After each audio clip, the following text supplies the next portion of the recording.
let this be your sign. Let this be your Kairos moment where you grab that opportunity and say, you're going to be brave because if you're cautious, you're not going to live it all. Come back. Come back awkwardly. Come back making a lot of mistakes, but just come back because that's what this is for me. It's a comeback. Hello, everyone, and welcome to the Sum of Everything podcast, where we discuss a little bit of a lot of topics. I'm Aishwarya, and I am back after a really, really long break. But in the meantime, if you've been here, you would have noticed that we have upgraded from an audio only podcast to now a video setup. And so, if you are not watching on YouTube, I would highly recommend switching to YouTube because, well, then you get to see this pretty face. um, right, but jokes aside, if you have been here before, you will have noticed that I have been missing in action for over a year now. And it started off as a small break, but ended up becoming a really long, unplanned hiatus. And what was to be a 1 week break or a 2 week break ended up becoming 1 month and then 3 months. And then before I knew it, um, we are in June of 2026, which is when I'm recording this episode. And I have basically run out of excuses. But I thought that my creative slump of the last year would be a really good starting point for season 2 of the Sum of Everything podcast. So here we are. To give you a little bit of an explanation for my long break, right? It started off as me being really, really exhausted after continuously recording for so long. And I thought, well, I deserve a break, right? And I thought I would take a couple of weeks off and then come back to recording. Except um, those couple of weeks, like I said, turned into a couple of months. And I took every excuse that the universe threw at me. I had weddings to attend. Gosh, the sheer number of weddings I have attended last season. I had assignments to do and classes to attend because I was taking 3 different certificate courses or diploma courses at the same time. I had a lot of work going on, and I used every single excuse that I could to ignore this particular setup. Um, I also ignored another really large part of what was happening, which was a ton of overconsumption of media. Like I was constantly doom scrolling or binge watching shows or reading books. And if you have ever seen me in one of my binges, you know that it completely takes over my life. I am unable to eat or sleep without talking about or thinking about or consuming whatever my new obsession is. So I was reading a lot of books and I was endlessly watching television, and none of this served me in my creative output, because if you have ever experienced a creative slump, you'll know that while consumption of different kinds of media is important, overconsumption only leads to more overconsumption. There's very little actual creative output coming out. And this became a vicious cycle, and I was almost unable to extricate myself from the mess that I had gotten into. Um, it wasn't like I didn't have any ideas for what I wanted to do with the podcast. I had a lot of ideas. I had spoken to a few guests that I wanted to invite on the show, and I had planned episodes, except the further away I got from the last time I uploaded an episode, the more difficult it became for me to press record. And as you are probably aware, a video podcast is a lot more work because it involves setting up a camera, of course, and being mentally prepared to edit the video afterwards. Another aspect of this was putting on makeup and just, getting yourself ready, prepping yourself for doing something like this, which in itself is quite a task. So yeah, it just got harder and harder to execute. But the the other thing that I noticed was that this this hesitation of putting myself out there, of being comfortable in the overconsumption of media that I was doing, extended not only to the sphere of podcasting, but also happened to bleed into other creative aspects of my life. For instance, I stopped being regular to my dance classes, and dance is something I love. I love performing. I love dancing, just moving my body. And weekend after weekend, I would really look forward to those classes that allowed me not only to express myself in a way that my body wanted to, but also um, connect with the other people who came to my dance class, the other girls, and the community that I had become a part of. It, I stopped going. I stopped writing. I barely listened to music, in fact. I was just obsessed with watching television and reading the books that I was reading. But what ended up happening is that it was most seen in this sphere of my life because this is the sphere of my life that I have to put in the most amount of work in creatively. You see, not to brag, but I have grown up as a little bit of an overachiever as a kid. And when that happens, what ends up happening is that things like dance and sometimes music or whatever you are strong at, right? It comes really easily to you. So the concept of having to put in the work to get satisfactory results is not something that I learned as a child. And that became a real problem as an adult because results didn't have to be just satisfactory anymore. They had to be good, they had to be excellent for you to see any kind of actual progress. Um, so what ended up happening was that I wasn't putting in as much effort as I thought I could be putting in my podcast episodes earlier, because of which I received some critical feedback. And I kind of thought that that was the end of it, that nobody wanted to listen to me, that I really wasn't up to the mark, that I was kind of wasting my time with uh, the recording of episodes week after week, and that nobody even cared. Now, at this point, at this juncture, two things happened. One was I attended a Toastmasters event. I'm part of the Toastmasters community here in Bangalore. And I attended an event and met a few people, acquaintances of mine that I had known and met with before, but I had never interacted with them apart from basic small talk. But a couple of these people, unprompted, asked me why I hadn't uploaded episodes in a while.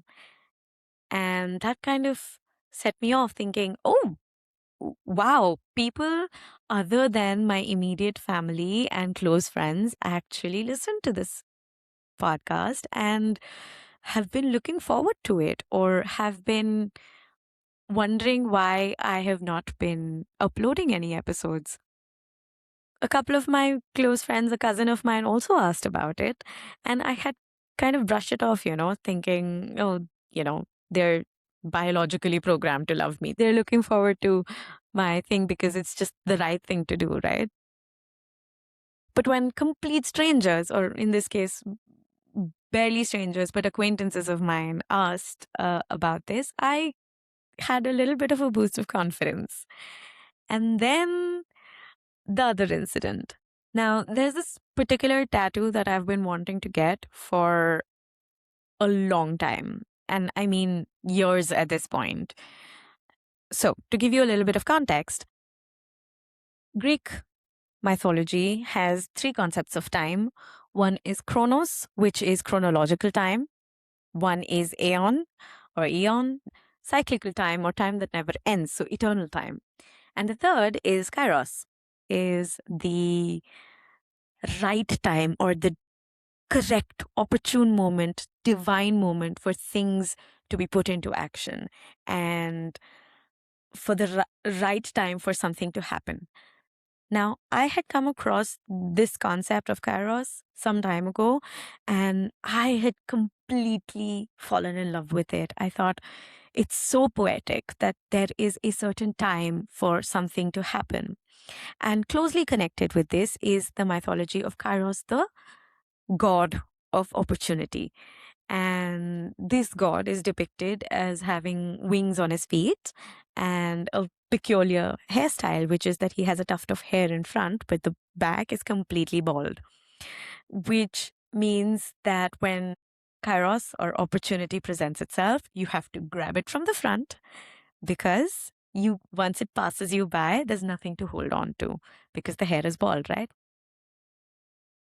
I thought this was amazing, and a little bit more research led me to the symbol of Kairos, which is what I wanted to get tattooed. I sat with it for like years at this point. I didn't act on this for such a long time until earlier this year. I came across a very famous person that I respect and admire talking about the same thing with the same sense of admiration in a documentary that he was a part of. And that just sort of set this off. I finally did make up my mind that I would go get this tattoo. And I did on my birthday. I went and got the tattoo on my birthday. And it's just really meaningful because it kind of reminds me that I shouldn't let opportunities go by. And it's a reminder for me to recognize opportunities when I see them and to grab them before they pass me by. So it was kind of poetic that way. Uh, but simply having the realization that I have to grab opportunities is not going to suddenly pull me out of the creative slump that I was in, right? No matter how much I wanted to sit down and start recording again and start uploading again, there was something holding me back. And I realized that it was a confidence issue.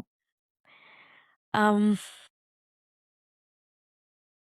the fact is that I had received some critical feedback on some of my episodes earlier, and I kind of went into a shell.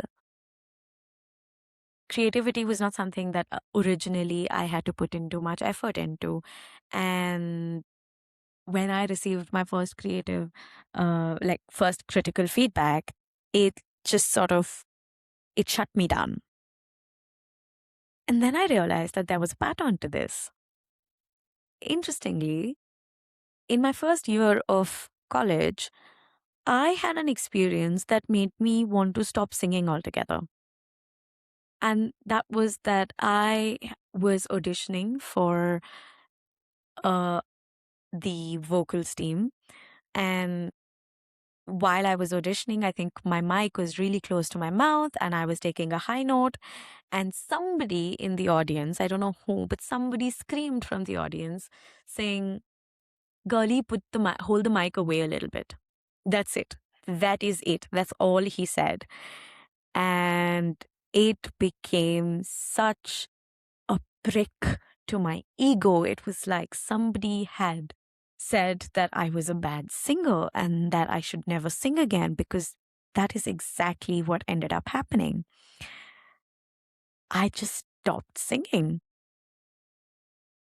to the utter dismay of my parents, actually, because my father particularly really enjoys the way I sing. And so when I stopped singing, because that particular incident had such a major impact on my psyche that it just shut me down. And I decided that I didn't want to sing anyway, that I wanted to focus on theater and dance. And so that's what I did instead. And I just stopped singing, except if it was in the shower or something that was not as important. Similarly, something very interesting happened with my dance. I recently, during one of the classes, the dance teacher had played "Crazy Kiare" as a warm up song, and I went nuts because, oh my god, like, I think I have a thing for Aishwarya Rai songs. She's not my favorite actress, but her songs that are picturized on her just so "Crazy Kiare" was a choreography, music video choreography. I picked it up when I was 12 years old, which is when I think the movie came out, and somehow my body still remembered it. I was able to dance bar for bar without hesitating. But if you had asked me the choreography piece that we had learned the previous class, I could not tell you.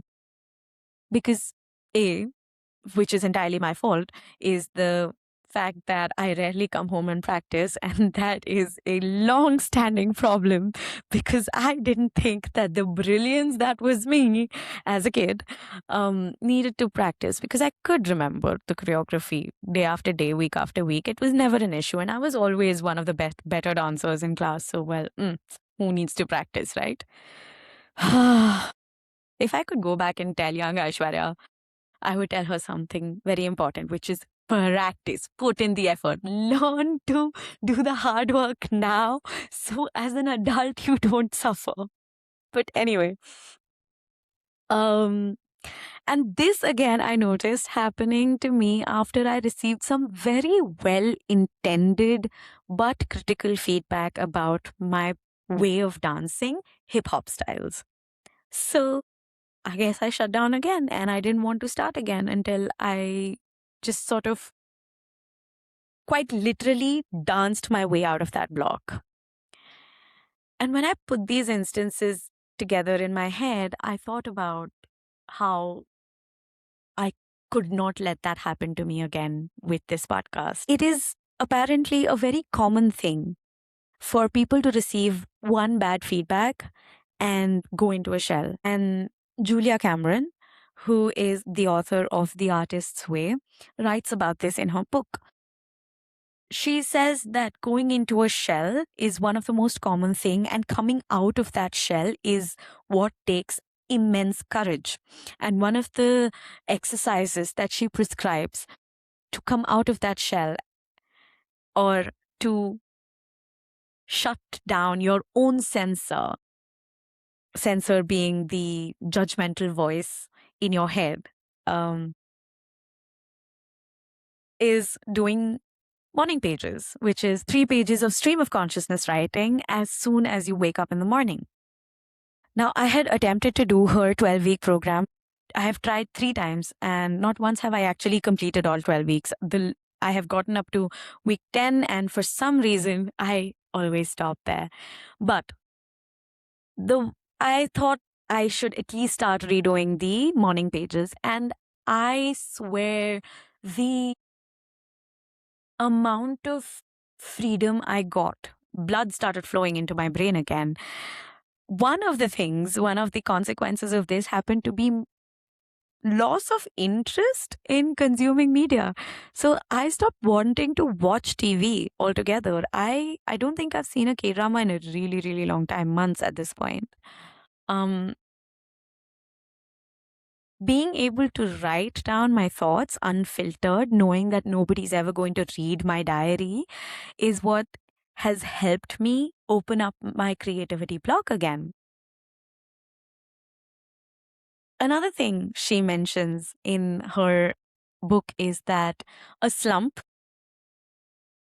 is not so much a lack of creativity as it is a lack of confidence in putting out your creative output or showcasing your creative skill.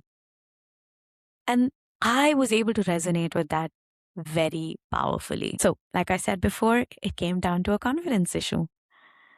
And I figured that I needed to pluck up the courage to be able to sit in front of the camera and record. This reminded me of a quote from Princess Diaries, which is something that my sister says is her favorite quote of all time. And it is found in the letter that Mia's father writes to her, where he says, "Courage is not the absence of fear, rather, the judgment that something else is more important than fear. The brave may not live forever, but the cautious do not live at all." And that sat with me because I realized that even if I was going to mess up this first episode or every episode after, I didn't want to be in a position where 10 years down the line or even a few months down the line, I regretted not giving it a shot. So I did it. And it has been far from easy because this is my third re record, mind you. This is the first time that I have sat and gotten through this up to this point without stopping the camera once. In fact, I were to put together a bloopers reel, you'll see 3 different outfits on 3 different days. So, yeah, it has not been easy at all. But I still did it. And this is what I want to focus on, the fact that I was able to pluck up the courage and do this, and now I have come this far. So, if during the course of this episode, while listening or watching, you've had a persistent thought at the back of your mind about a project that you have maybe abandoned or are yet to start and are finding excuses to not do, let this be your sign. Let this be your Kairos moment where you grab that opportunity and say, you're going to be brave because if you're cautious, you're not going to live at all. Come back awkwardly. Come back weirdly. Come back making a lot of mistakes, but just come back. Because that's what this is for me. It's a comeback. It's me sitting here awkwardly, imperfectly doing this episode, but still being really proud of getting to the end of it. And if you're really stuck, I highly recommend Julia Cameron's Artist's Way. If you simply do that program, I am fairly certain that at the very least, you're going to restart whatever creative passion you have maybe forgotten. But for now, we've come to the end of this episode. I hope you really liked it. And if you did, I would very much appreciate a like and a comment. And if you would subscribe to my YouTube channel, that would be amazing. I will see you in the next one. Bye-bye.